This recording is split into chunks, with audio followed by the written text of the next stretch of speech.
All welcome to my channel topics clear. ఈరోజు మనం discuss చేయబోయే టాపిక్ జనరల్ సైన్స్ నుంచి న్యూట్రిషన్ ఇన్ యానిమల్స్. సో ఎవరైతే నా ప్రీవియస్ 2 వీడియోస్ న్యూట్రిషన్ మరియు ప్లాంట్ న్యూట్రిషన్ చూడలేదో ఆ వీడియోస్ ఒక లింక్ ఈ వీడియో ఒక డిస్క్రిప్షన్ బాక్స్లో ఇచ్చాను. అలానే నేను డైలీ చెప్తున్న క్లాస్ పీడిఎఫ్స్ అన్నీ కూడా ఒక వాట్సాప్ గ్రూప్ క్రియేట్ చేసి అందులో రోజు పోస్ట్ చేస్తున్నాను.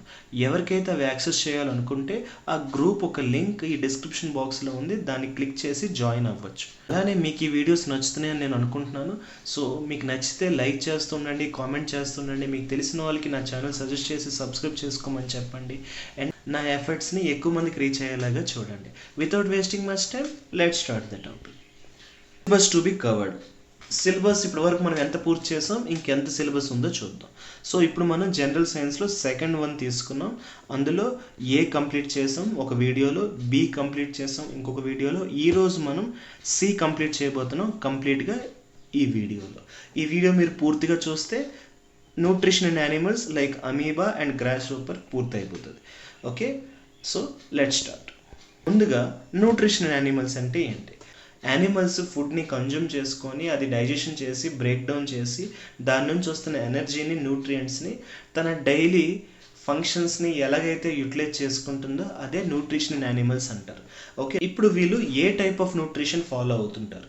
యానిమల్స్ అయినా హ్యూమన్ బీయింగ్స్ అయినా అందరూ కూడా హోలోజైక్ న్యూట్రిషనే ఫాలో అవుతారు. ఇప్పుడు మనం స్టేజెస్ ఆఫ్ న్యూట్రిషన్స్ ఏంటో తెలుసుకుందాం. అందులో మొదటిది ఇంజెషన్. ఇంజెషన్ అంటే ఏంటి అంటే ఫుడ్ని ఇంటేక్ చేయడం, బాడీ లోపలికి పంపించడం, దాన్ని ఇంజెషన్ అంటారు. Second step digestion. డైజెషన్ అంటే ఏంటి అంటే మనం తినే ఫుడ్ మాలిక్యూల్స్ జనరల్గా కాంప్లెక్స్ మాలిక్యూల్స్గా ఉంటాయి. ఈ కాంప్లెక్స్ మాలిక్యూల్స్ని సింప్లర్ మాలిక్యూల్స్గా బ్రేక్ డౌన్ చేయడాన్నే డైజెషన్ అంటారు. Okay, third step absorption. Absorption అంటే ఏంటి అంటే ఏదైతే డైజెషన్ అయిపోయాక దాని నుంచి న్యూట్రియంట్స్ బయటకు వస్తాయో అవి బ్లడ్ సెల్స్తో మిక్స్ అవ్వడాన్నే అబ్జార్ప్షన్ అంటారు. Fourth step assimilation. ఏదైతే న్యూట్రియంట్స్ బ్లడ్ సెల్స్తో మిక్స్ అయిపోయావో అది బాడీలో ప్రతి పార్ట్కి రీచ్ అయ్యేలాగా చేయడాన్నే అసిమిలేషన్ అంటారు. ఐదో స్టేజ్ ఆఫ్ న్యూట్రిషన్ ఏంటి? ఎజెషన్. సో మనం ఏదైతే ఫుడ్ తింటామో అది చాలా వరకు డైజెషన్ అయిపోయి బ్లడ్లో కలిసిపోతుంది. మిగతా అది ఏదైతే అన్డైజెస్టెడ్ ఫుడ్ ఉంటుందో అదంతా కూడా వేస్ట్ రూపంలో బయటికి పంపించడాన్నే ఎజెషన్ అంటారు. ఈ 5 స్టేజెస్ ఆఫ్ న్యూట్రిషన్స్ అటు మనుషుల్లోని మరియు జంతువుల్లోని కామన్గా ఉంటాయి. ఓకే, ఇప్పుడు మనం ఈ స్టేజెస్ ఆఫ్ న్యూట్రిషన్ అమీబాలో ఎలా జరుగుతుంది, గ్రాస్ హోపర్లో ఎలా జరుగుతుందో చూద్దాం. మొదటిది అమీబా. సో అమీబా అంటే ఏంటండి? ఇది ఒక సింగిల్ సెల్డ్ ఆర్గానిజం. అంటే ఇది ఎలా ఉంటుందంటే ఈ అమీబా అంతా కూడా ఒక సింగిల్ సెల్ తోటే తయారవుద్ది, అంటే ఒక కణంతోనే తయారవుద్ది. జనరల్గా మనం కానీ జంతువులు కానీ ప్లాంట్స్ కానీ మల్టీ సెల్యులర్ ఆర్గానిజమ్స్ ఇవన్నీ కూడా. ఓకే, అంటే ఎన్నో సెల్స్ ఉంటాయి కానీ అమీబా మొత్తం సింగిల్ సెల్తోనే ఫామ్ అవుద్ది, సింగిల్ న్యూక్లియసే ఉంటుంది. అండ్ ఇది ఏ కింగ్డమ్కి చెందింది అని అడిగితే ప్రొటిస్టా అనే కింగ్డమ్కి చెందింది అని చెప్పాలి. అలానే ఇది ఏ షేప్లో ఉంటుందంటే ఇప్పుడు మీకు చూపించానా, ఇది ఒక ఇర్రెగ్యులర్ షేప్లో ఉంటుంది. సో ప్రాపర్గా సర్కిల్ అని చెప్పలేము, లేకపోతే స్ట్రైట్ లైన్ అని చెప్పలేము. ఓకే, నచ్చిన షేప్లో ప్రతిసారి చేంజ్ అవుతూ ఉంటుంది. It's moves using pseudopodia. So ఈ అమీబాకి ఒక ఆర్గన్ ఉంటుందండి, అదే సిడోపోడియా అంటారు. ఈ సిడోపోడియాని మనం ఏమంటామంటే ఫాల్స్ ఫుట్ అంటాం. అంటే ఇది ఒక ఫుట్ లాంటిది కానీ రియల్ ఫుట్ కాదు, ట్రూ ఫుట్ కాదు. ఇది ఎప్పుడు పడితే అప్పుడు చేంజ్ అయిపోతూ ఉంటుంది, నచ్చిన షేప్లోకి తీసుకుంటూ ఉంటుంది. సో ఈ ఫాల్స్ ఫుట్ యూజ్ చేసుకుంటూ ఇది ఒక ప్లేస్ నుంచి ఇంకొక ప్లేస్కి మూవ్ అవుతూ ఉంటుంది, లోకోమోషన్ అవుతూ ఉంటుంది. వన్స్ మూవ్ అవుతూ ఎప్పుడైనా ఫుడ్ని క్యాప్చర్ చేసుకోవాలంటే ఏం చేస్తుంది, మూవ్ అవుతూ తన దగ్గర ఉన్న ఈ ఫీడ్స్ని ఎలాంగేట్ చేసుకొని మెల్లగా క్లోజ్ చేసేస్తుంది. సపోజ్ ఇది ఫుడ్ అనుకుందాం, దీని దగ్గరికి వచ్చి ఇలా సిడోపోడియాని ఎక్స్టెండ్ చేసి మొత్తం ఎన్గల్ఫ్ చేసి ఈ ఫుడ్ని లోపలికి వచ్చేలాగా ఒక గూడులా కట్టేసి లోపలికి వచ్చేలా చేసుకుంటారు. సో దీన్నే ఈ ప్రాసెస్నే ఫాగోసైటోసిస్ అంటారు. ఫాగోసైటోసిస్ అంటే ఏంటి? ఒక సెల్ తనకి తను బాడీని చేంజ్ చేసుకుంటూ ఫుడ్ని క్యాప్చర్, ఒక వలలాగా క్యాప్చర్ చేసుకొని లోపలికి తీసుకుంటే, ఎన్గల్ఫ్ చేసుకుంటే దాన్నే ఫాగోసైటోసిస్ అంటారు. జనరల్గా ఇక్కడ ఫుడ్ అనేది సాలిడ్ పార్టికల్ అవ్వాలి, అదే లిక్విడ్ పార్టికల్ అలా చేస్తే దాన్ని పీనోసైటోసిస్ అంటారు. ఓకే, ఫాగోసైటోసిస్ అంటే సాలిడ్ పార్టికల్స్ని ఎన్గల్ఫ్ చేయడం, అదే పీనోసైటోసిస్ అంటే లిక్విడ్ పార్టికల్ని ఎన్గల్ఫ్ చేయడం. ఇప్పుడు మనం ఇందాక చదివిన స్టేజెస్ ఆఫ్ న్యూట్రిషన్ని అమీబాలో ఎలా జరుగుతుందో తెలుసుకుందాం. మొదటి స్టెప్ ఇంజెషన్. ఇంజెషన్లో ఏం జరుగుతుంది, ఏదైతే అమీబా ఉందో దాని యొక్క ఫాల్స్ ఫుడ్ సీడోపోడియా యూజ్ చేసుకొని ఫుడ్ దగ్గర వరకు వెళ్ళింది. ఓకే, అలా ఫుడ్ దగ్గరికి వెళ్ళి దాన్ని ఎన్గల్ఫ్ చేసుకుంది. ఇది ఇంజెషన్ ప్రాసెస్. తర్వాత ఏదైతే ఫుడ్ ఎన్గల్ఫ్ చేసుకుందో, ఫుడ్ లోపలికి వెళ్ళిపోయిందో, ఫుడ్ వ్యాక్యూల్లో ఎంజైమ్స్ అన్నీ కలిసి దాన్ని డైజెషన్ చేస్తుంది. ఈ స్టెప్ని డైజెషన్ అంటాం. వన్స్ డైజెషన్ అయిపోయాక దాని నుంచి ఎనర్జీ ఏదైతే వస్తుందో అది బాడీ అబ్జర్వ్ చేసుకుంటే దాన్ని అబ్జార్ప్షన్ అంటారు. వన్స్ అబ్జర్వ్ చేసుకున్న ఎనర్జీ బాడీ అంతా కూడా ట్రాన్స్పోర్ట్ చేస్తే దాన్ని ఎసిమిలేషన్ అంటారు. వన్స్ బాడీ అంతా ట్రాన్స్పోర్ట్ అయిపోయాక ఇంకా రిమైనింగ్ ఏదైతే మిగిలిందో, ఏదైతే అన్డైజెస్టెడ్ ఫుడ్ ఉందో అది బయటికి పంపించేస్తే దాన్నే ఎజెషన్ అంటారు. ఓకే, సో ఇలాగ మనం 5 స్టేజెస్ ఆఫ్ న్యూట్రిషన్ని అమీబాలో ఎలా జరుగుతుందో తెలుసుకున్నాం. ఓకే, అమీబా న్యూట్రిషన్ ఇందాక ఏదైతే మనం చదువుకున్నాం ఇప్పుడు లైన్ వైజ్గా మీకు అది చెప్తున్నాను. ఇది ఇంజెషన్ కోసం, ఇది డైజెషన్ కోసం, ఇది అబ్జార్ప్షన్, ఇది ఎసిమిలేషన్, ఇది ఎజెషన్. ఓకే, గుర్తుపెట్టుకోండి, ఎజెషన్ ఏదైతే అవుట్ సైడ్ వేస్ట్ వస్తుందో అది త్రూ సెల్ మెంబ్రేన్ ద్వారా బయటకు వస్తుంది. ఓకే, సెల్ మెంబ్రేన్ ద్వారా బయటకు వస్తుంది. ఇది గుర్తుపెట్టుకోవాల్సిన విషయం. అలానే అబ్జార్ప్షన్ ఏదైతే ఉందో న్యూట్రియంట్స్ అది సైటోప్లాజ్మ్ లోపలికి వెళ్ళి అబ్జార్బ్ అవుతుంది. ఓకే, ఇది ఒకటి గుర్తుపెట్టుకోవాల్సిన విషయం. మిగతా ప్రాసెస్ అంతా మీకు సేమ్ నేను చెప్పింది. సో ఇది ఒక లైన్ వైజ్గా మీకు ఇచ్చాను, మీకు నోట్స్ వైజ్గా మీకు రాసుకోవడానికి ఈజీ అవుతుంది. నెక్స్ట్ ఇప్పుడు మనం గ్రాస్ హోపర్ కోసం తెలుసుకుందాం. తెలుగులో దీన్ని మిడత అంటారు.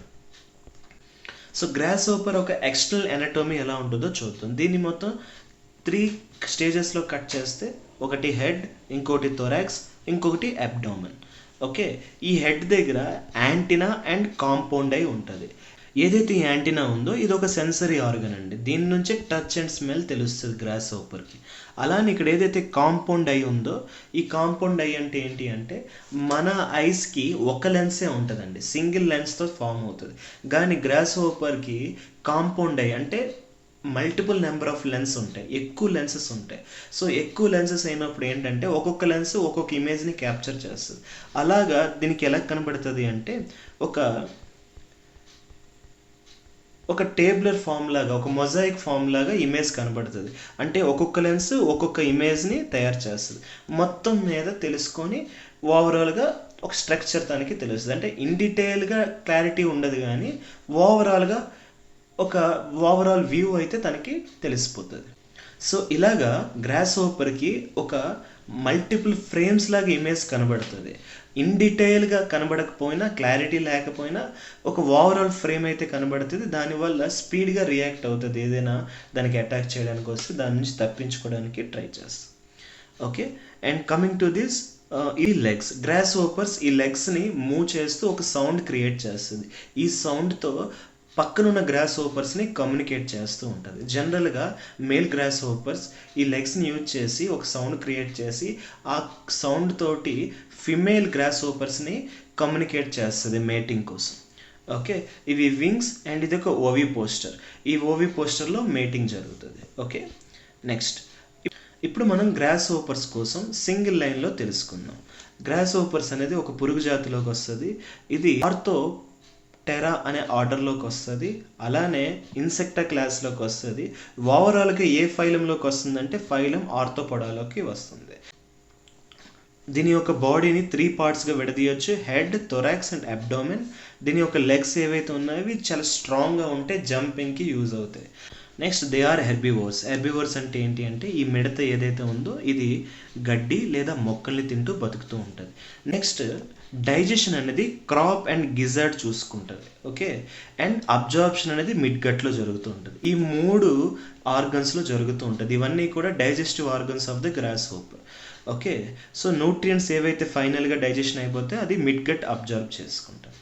Next they undergo incomplete metamorphosis. Metamorphosis అంటే ఏంటి అంటే ఒక గుడ్డు నుంచి మళ్ళీ గుడ్డు వరకు సైకిల్ రావాలి అంటే ఒక కంప్లీట్ ప్రాసెస్నే మెటామార్ఫోసిస్ అంటారు. అంటే ఈ ప్రాసెస్లో తన రూపాన్ని మార్చుకుంటూ ఉంటుంది. లైక్ క్యాటర్పిల్లర్ ఉంది.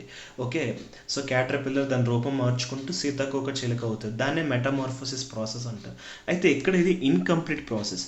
ఎందుకంటే మెటామార్ఫోసిస్ ప్రాసెస్ అవ్వాలంటే 4 స్టేజెస్ గాన్ త్రూ అవ్వాలి. ఓకే, కానీ ఇందులో 3 స్టేజెస్ మాత్రమే ఇది పాస్ అవుతుంది.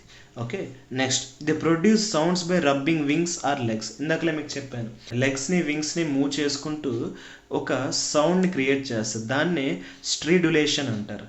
దీని ద్వారా కమ్యూనికేట్ అవుతూ ఉంటుంది. ఇవి ఎక్కువగా మనకి గ్రాస్ ల్యాండ్స్లో, ఫారెస్ట్లో దొరుకుతూ ఉంటుంది grasshopper. Okay, next stages of nutritions in the grasshopper. So గ్రాస్ హోపర్లో ఇప్పుడు మనం చదివిన స్టేజెస్ ఆఫ్ న్యూట్రిషన్స్ ఎలా జరుగుద్దో చూద్దాం. మొదటిది ఇంజెషన్. ఇంజెషన్ అంటే ఏంటి? ఫుడ్ని ఇంటేక్ చేయడం. సో మిడత ఏం చేస్తుంది? గడ్డిని ఇంటేక్ చేసి దాన్ని నవ్వులుతుంది, చీవ్ చేస్తుంది. ఓకే, సో ఇది ఇంజెషన్. ఇప్పుడు నెక్స్ట్ స్టెప్ డైజెషన్. సో డైజెషన్లో ఏం జరుగుతుందంటే క్రాప్ అనే ఒక ఆర్గన్ ఉంటుంది, ఇది ఫుడ్ని స్టోర్ చేస్తుంది. ఆ తర్వాత గిజార్డ్ అనే ఒక ఆర్గన్ ఉంటుంది, దాన్ని గ్రైండ్ చేస్తుంది. ఫుడ్ని వన్స్ గ్రైండ్ అయిపోయాక అప్పుడు మిడ్ గట్లో ఎంజైమ్ సిక్రేట్ అయిపోయి ఈ ఫుడ్ని కంప్లీట్గా డైజెషన్ చేసి అబ్జార్ప్షన్ ప్రాసెస్కి మనం వెళ్తుంది. అబ్జార్ప్షన్లో ఏంటవుతుంది? డైజెస్టెడ్ ఫుడ్ నుంచి ఏదైతే న్యూట్రియంట్స్ వచ్చిందో అది మిడ్ గట్ ద్వారా మొత్తం బాడీ సెల్స్కి వెళ్తుంది. ఆ తర్వాత ఎసిమిలేషన్, ఏదైతే న్యూట్రియంట్స్ తీసుకుందో త్రూ మిడ్ గట్ అది కంప్లీట్గా బాడీ పార్ట్స్ అంతటికి రీచ్ అయ్యేలాగా చూసుకుంటుంది, ట్రాన్స్పోర్ట్ అయ్యేలా చూసుకుంటుంది ఎసిమిలేషన్ ప్రాసెస్లో. And final step egestion. ఏదైతే మిడత తినే ఫుడ్లోని అన్డైజెస్టెడ్ ఫుడ్ ఉంటుందో అది త్రూ యానస్ నుంచి బయటకు వచ్చేస్తుంది. ఓకే, సో ఇది stages of nutrition in the grasshopper. First ఇది ఇంజెషన్, తినడం. సెకండ్ డైజెషన్, ఇందులో క్రాప్ అనే ఆర్గన్ ఫుడ్ స్టోర్ చేసుకుంటుంది, గిజార్డ్ గ్రైండ్ చేస్తుంది, మిడ్ గట్ డైజెషన్ చేస్తుంది. అబ్జార్ప్షన్స్లో మిడ్ గట్ ద్వారా బాడీ పార్ట్స్కి వెళ్తుంది. అసిమిలేషన్, కంప్లీట్గా బాడీ అంతా ట్రాన్స్పోర్ట్ అవ్వడం. ఎజెషన్, అన్డైజెస్టెడ్ ఫుడ్ని యానస్ నుంచి బయటకు వచ్చేయడం. ఓకే, సో ఇది స్టేజెస్ ఆఫ్ న్యూట్రిషన్. గుర్తుపెట్టుకోండి, ఇక్కడ ఇంకో క్వశ్చన్ అడిగే ఛాన్సెస్ ఉంటుంది. ఈ గ్రాస్ హోపర్లో రెస్పిరేషన్ ఎలా జరుగుతుంది అని అడుగుతారు. రెస్పిరేషన్ ఏ ఆర్గన్ ద్వారా జరుగుతుంది అని అడుగుతారు. మీరు చెప్పాలి స్పిరాకిల్స్ నుంచి జరుగుతుంది అని చెప్పాలి. ఓకే, స్పిరాకిల్స్ అనే ఆర్గన్ ఉంటుంది, దాని నుంచే ఇది రెస్పిరేషన్ చేసుకుంటుంది. ఓకే, స్పిరాకిల్స్ నుంచి ఆక్సిజన్ లోపలికి వచ్చి అక్కడి నుంచి ట్రాకియాకి వెళ్ళి అలాగా రెస్పిరేషన్ అనేది జరుగుతుంది. Okay, so in and out దేని నుంచి బయటకు వస్తుంది? స్పిరాకిల్స్. జస్ట్ లైక్ మన నోస్కి నాస్ట్రిల్స్ ఎలా అంటారో ఈ గ్రాస్ హోపర్కి స్పిరాకిల్స్ అలా అంటారు. ఓకే, ఇన్ అండ్ అవుట్ చేస్తుంది గ్యాసెస్ని. సో ఓవరాల్గా ఇది అబౌట్ గ్రాస్ హోపర్. సో మీకు ఈ వీడియో నచ్చినట్టయితే లైక్ చేయండి, షేర్ చేయండి, హై పాయింట్స్ మీద క్లిక్ చేయండి. అలానే నా ఛానల్ కోసం మీకు తెలిసిన వాళ్ళకి సజెస్ట్ చేయండి, వాళ్ళకి సబ్స్క్రైబ్ చేసుకోమని చెప్పండి. నా ఎఫర్ట్స్ని ఎక్కువ మందికి రీచ్ అయ్యేలా చూడండి. Thank you so much. మళ్ళీ నెక్స్ట్ క్లాస్లో కొత్త వీడియోతో మీ ముందుకు వస్తాను.